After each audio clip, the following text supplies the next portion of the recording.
Hi, Gabrielle. Hi, Natalia. How are you? I'm doing well. I'm excited. It's Super Bowl time. Right? I'm so excited to be here with all of you and to be sharing the stage with Gabrielle today, who I've been watching her career from afar as a fellow marketer.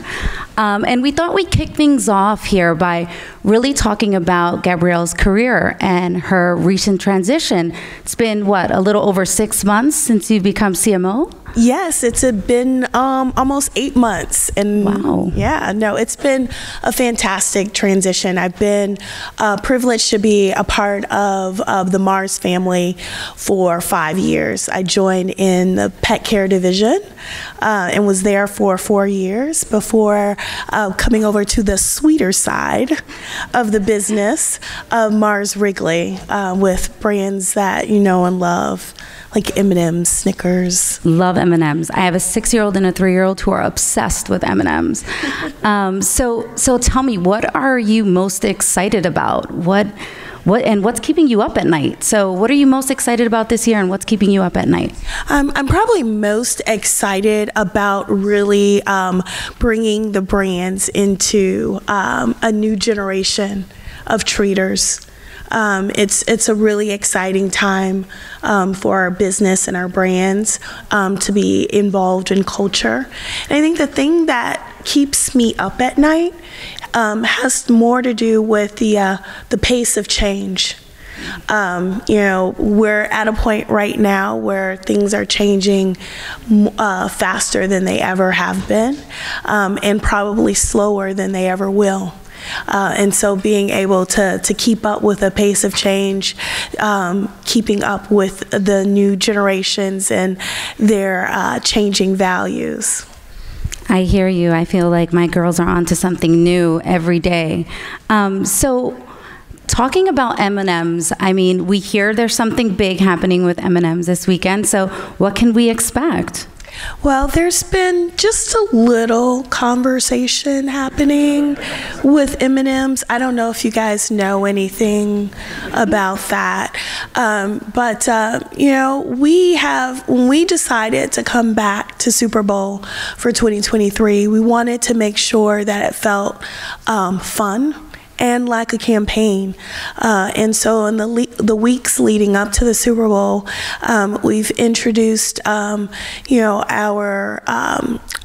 new the new passions that our spokes candies are going after, and have had a lot of fun sharing that with the public, and also introducing a new voice of the brand, and it will be very, very fun and interesting to see how that story wraps up on the big day on Sunday. Well, I'm looking forward to seeing that. I mean, as marketers, we're always looking to connect with consumers via their passion points, but it's not always easy convincing our senior leadership, right, that a Super Bowl moment is where you need to be. So how did your team come to that decision that this was a moment for the brand?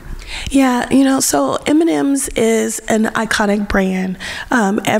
We're part of a marketing team that, we don't have the issue of people, we don't have an awareness problem, let's just say.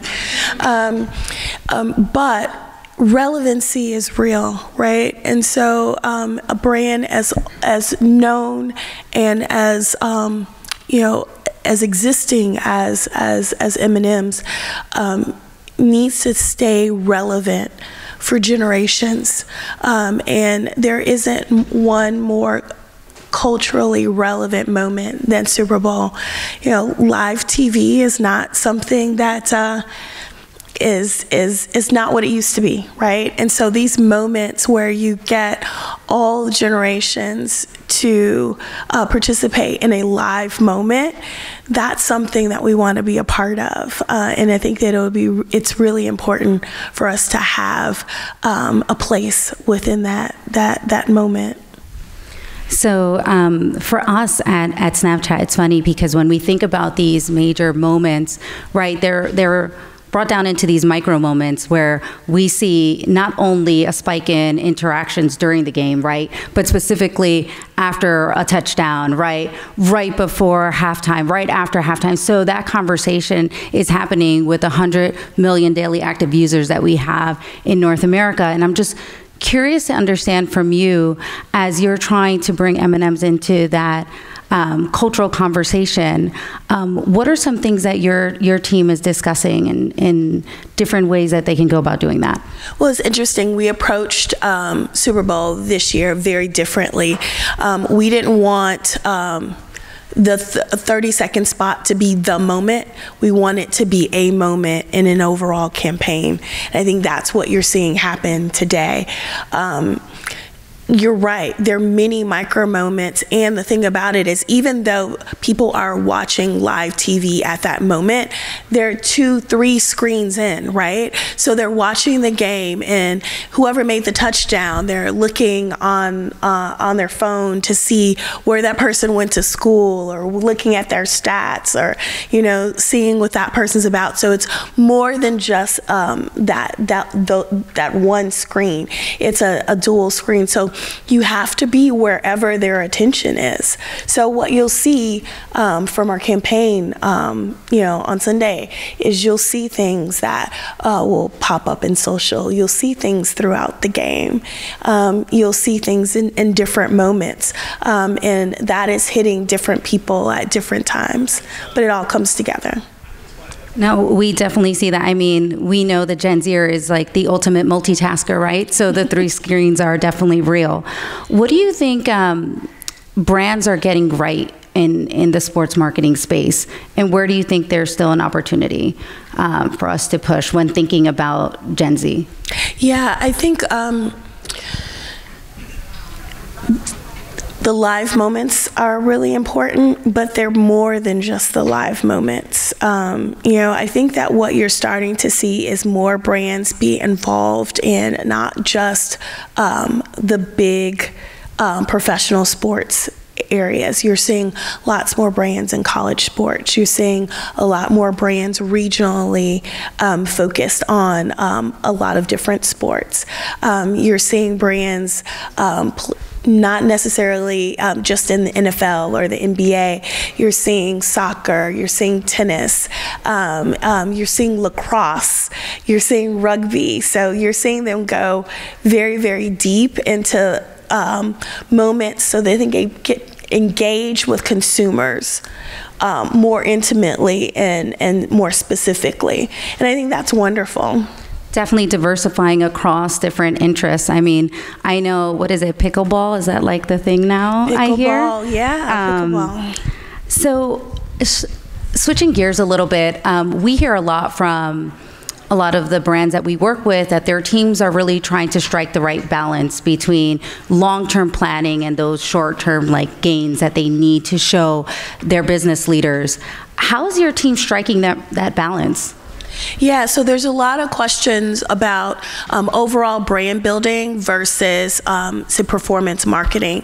And for us, it's an and, not an or. We know that the generations now really want to know what brands stand for. They want to know what they're about, what they support, and a lot of that has to do with that brand building, the brand equity, that brand connectivity. That's very important. But at the same token, the performance marketing allows that consumption to happen. So it's an and, not an or, where I think that some brands feel like they have to choose, but the lifetime value is in the brand equity. The consumption and purchase is in the performance marketing, and you need both to be a successful brand. 100% agree with that. So I have to ask, right? So we've done a lot of work with Mars, with augmented reality, and I'm curious to get your take as recent CMO of Mars Wrigley. What is your take on AR for brands? Well, as you know, Natalia, come Monday, we are all in on AR, specifically with Snap. One of the things that you may have seen over the last couple of months is that M&M's started an initiative called Flip the Status Quo, which features our 3 female spokes candies, brown, green, and purple, on a pack celebrating women that are flipping the status quo and breaking through in lots of different ways. And come Monday, you are able to go on Snap and put your face in an augmented reality on one of those Flip the Status Quo packages. So it's a really cool experience, and it's a way to empower and engage folks that are on Snap with our brand, and have them share some of their stories on how they're flipping the status quo, and really celebrating women leading up to International Women's Day. I love that. I love that. As a mom of 2 little girls, I will have them using that AR lens on Monday. Okay, so we're gonna switch gears a little bit. We're gonna do a little bit of a lightning round. Oh, great. All right. Okay, so first question. What Rihanna song are we most likely to find on your playlist? So, on the replay, because it is one of the best workout songs ever. If you're a runner or you do, any type of workout, it makes you want to run. It's the best. That one, and We Found Love is also a really great workout song. Love it. So I'm sure you get this question all the time, but I have to ask, your favorite M&M? I'm a peanut butter M&M girl. I love peanut butter M&Ms. It's so good. And lastly, who are you rooting for on Sunday? I'm rooting for the entertainment. My team is not in. I'm a Chicago girl, so the Bears were out of the Super Bowl back in October. So I'm rooting for the entertainment. I'm looking forward to seeing Chris Stapleton and Shirley Ralph, and of course Rihanna. Amazing. Well, thank you. It was so nice having this conversation with you, and thank you all. Awesome. Do we have time for questions? Do we have time for questions? Sure. Yeah. All right. Questions. Hi, thanks so much. I wanted to kind of follow up on one of Natalia's questions, which was about AR. You have this amazing position. You have a super fun brand that, pretty much brings joy to everybody's face. Snap is an amazing extension of technology for brands looking to make a foray into things like that. How are you guys looking at Web3 and technologies moving forward? And what kind of fun things, it's difficult for brands to take a toe dip into that, medium, if you will, and how are you guys kind of approaching that, maybe beyond Snap and other things? Yeah, absolutely. So, it's fun because we have a portfolio of brands. So you've seen probably over the past year some of our NFTs, some of the work that we've done on Starburst and Skittles, and as well as our gum brands. We actually have something going on right now with Double Mint. You guys remember Double Mint? Yeah. So the great thing about Web3 is that it allows you to activate and learn and engage with a whole new generation on brands that don't necessarily get an M&M's budget. So we're having a lot of fun learning in that space. I think one of the things that you'll hear from my team is that Gabrielle loves to test and learn. So I'll try anything twice, because in order to get something right, you have to do it at least twice, right? You learn the first time, you make it better the second time, and then you know whether it works or not. So I think that it's a playground for us, and so we're learning a lot. So I think we have time for one more question. So you alluded earlier to the unique conversation that's been happening around M&Ms.